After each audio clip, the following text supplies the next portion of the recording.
Hey guys, so in this video, I'll be talking to you guys about how to design effective research questions. So a research question helps you to focus your search for sources to use in your research paper.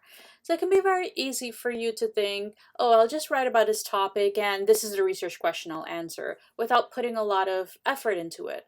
But when you do that, you end up doing yourself a disservice because you're not crafting a precise and effective research question, which will in turn help you to conduct effective research and then to help you write an effective research paper. So you really want to spend time planning your research questions out.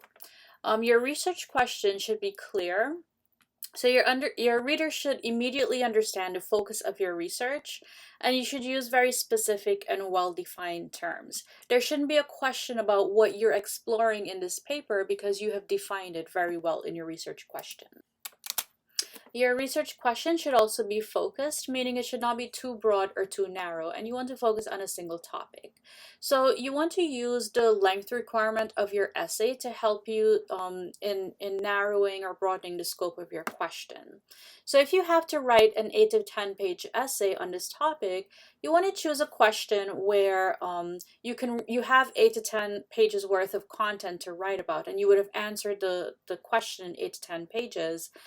Instead of it being like after writing 5 pages you run out of content. You don't want that to happen.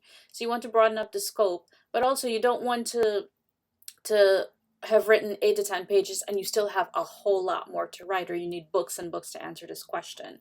So really try to use the length requirement of your essay to help you broaden or narrow the scope of your research question. Next, your research question should be concise. So you don't want to use 20 words when your idea can be expressed clearly in 10 words, but you don't want to sacrifice clarity in trying to narrow down and make your question concise. So you want to be concise, but also make sure it's clear, or whatever question you're asking is clear. Next, you want to make sure your research question is complex. So you should not be able to answer your question with a yes or a no. It should be more complex than that. You should be able to expand on your idea instead of just simply giving a one sentence answer. And also, you should not be able to find all of your information in a single source. If you can find everything on one website, then your research question is not complex enough. You need to be able to do research on a lot of different websites or a variety of sources, and then compile that research, sift through it in order to find an answer to your question. Next, your research question should be arguable, so it should be open for debate. If you have a question and pretty much everyone agrees to the answer of that question, that is not an effective research question because there's already an answer to it. So you are basically asking a question and then presenting your perspective on this question, but it has to be a perspective that is well supported and well researched and you can find evidence for. And your research question has to be researchable, so it should not be based only on your opinion. You need evidence to support your claims. So you need to be able to find, credible sources, not just random internet sources, but credible academic sources to help you support your answer to this question. So let's talk about some steps to building an effective research question. First, you want to choose an interesting, broad topic, and I'll be using the example of physician-assisted suicide to talk about this. Now, when you're choosing a topic, I strongly suggest that you not choose a topic that you feel very passionate about. Because if you choose a topic that you feel passionate, that you have very strong opinions on, then you'll end up doing research where you're basically trying to find articles to help support your own personal opinions rather than going into this topic with an open mind. So it's okay to choose a topic that you are interested in and you want to find out more about, but really try not to choose a topic that you have strong opinions about, because then you'll just end up finding research that confirms your biases instead of finding actual open research. Next, you want to do some preliminary research on your topic. So for example, if I were writing a paper on physician-assisted suicide, I might just start looking up what physician-assisted suicide is, a little bit of the history of it, what the controversies are that are related to it, any misconceptions that might exist related to physician-assisted suicide, the process of legalizing it, etc. So just like different ideas that I want to look up to help me further understand the topic in general. Then you want to start asking questions about your topic. So how and why questions yield the best results. That's not to say that you should stay away from what questions or any other types of questions that may start with different words. You can design effective questions if you put a lot of thought and effort into it, that do not start with how and why, but most often how and why do get some good results. So an example of questions that you might ask are, how did Dr. Kevorkian's approaches influence the perception of PAS in America, which is physician-assisted suicide in America? Why did the Supreme Court reject the legalization of PAS? How do doctors feel about their role in PAS, etc.? So I can just start asking a whole bunch of questions that come to mind after doing my research. Next, you want to evaluate the effectiveness of your questions. Is your question clear using specific language? Now, this is an example of a question that's not clear and that does not use specific language. How does physician-assisted suicide affect people? Well, who are we talking about? Who are the people that we're talking about? And what types of effects are we talking about? So we have some vague terms there. Another thing to think about is the scope of your question too broad or too narrow, or is it broad enough or narrow enough? So for example, what is the criteria to be approved for physician-assisted suicide? That question is way too narrow for an 8 to 10 page paper, because this can be answered in maybe like 1 or 2 pages. So we need to broaden that scope. Another example of a bad question: what factors have led to physician-assisted suicide being legalized around the world? Way too broad. We're going to need way more than 10 pages to answer this question. So again, think about the page length requirement of your essay to help you broaden or narrow your scope.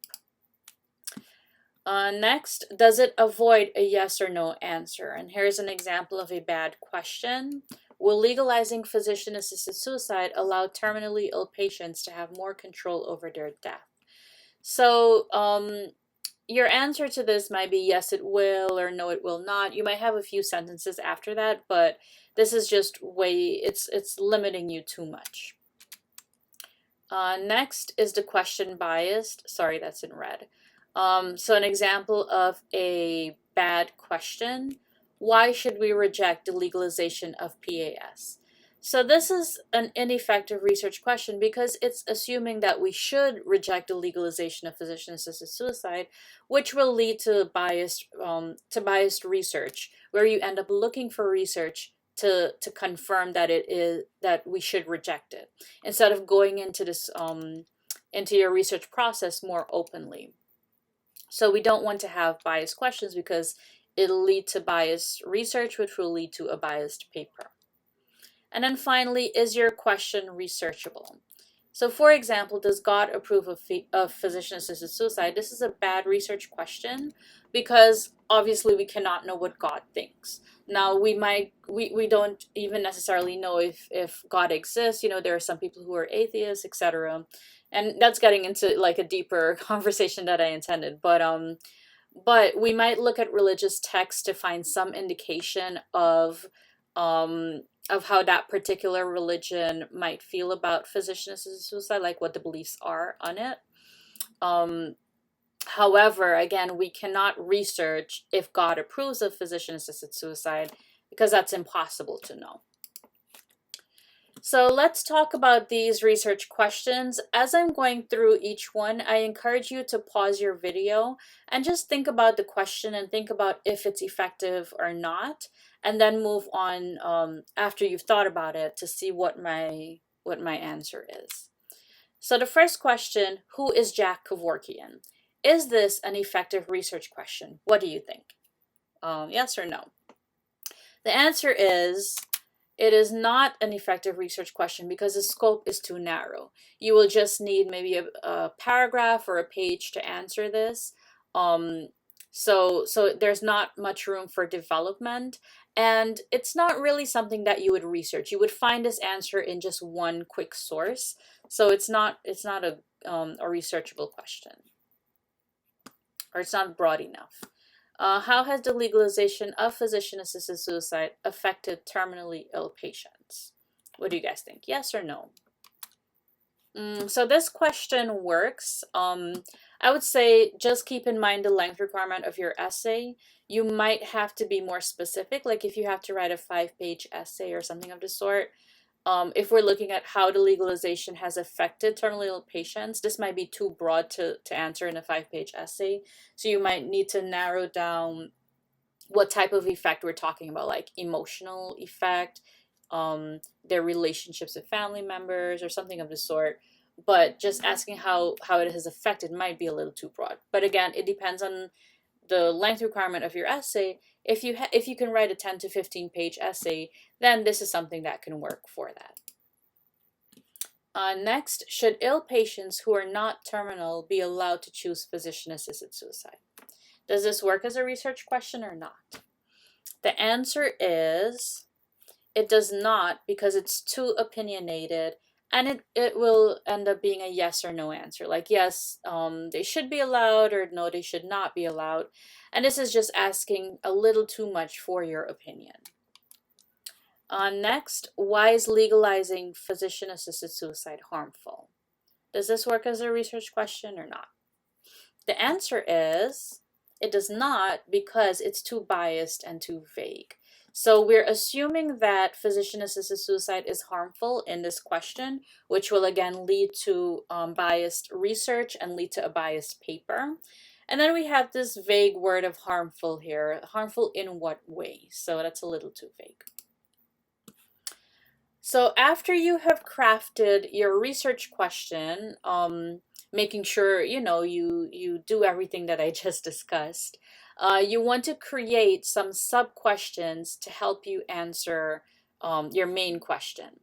So your main question, this is the overall question that your research paper will be answering. We might have this main question: does the evidence from states where physician-assisted suicide is legalized justify the legalization of physician-assisted suicide across America? Now, this might seem like a yes or no question. However, what we're doing here is we are looking at the evidence looking at the evidence in the states where it has been legalized and applying it to legalization across America. So it's a little bit more complex than just yes or no when we end up discussing our answer to this. So that's why this works as a research question. Also, it's not biased. It won't yield biased results. The question is really open to learning. So we would have to do research to learn about this a little bit more about this topic to help us answer this question. So that's another reason why it works as a research question. And also it's a question that can be answered in 8 to 10 pages. So after you have created your main question, what you want to do is think about 3 to 5 sub-questions that will help you answer this main question.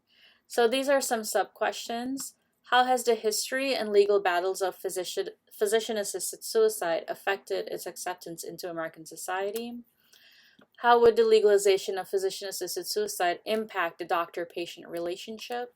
In what ways has the legalization of physician-assisted suicide in some states benefited terminally ill patients?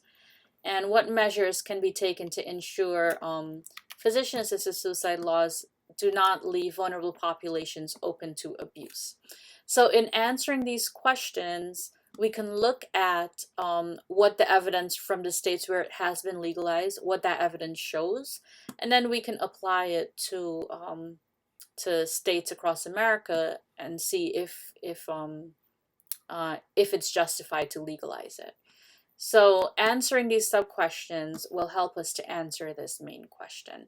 And that's how creating an effective main question in the very beginning will help you to create sub questions.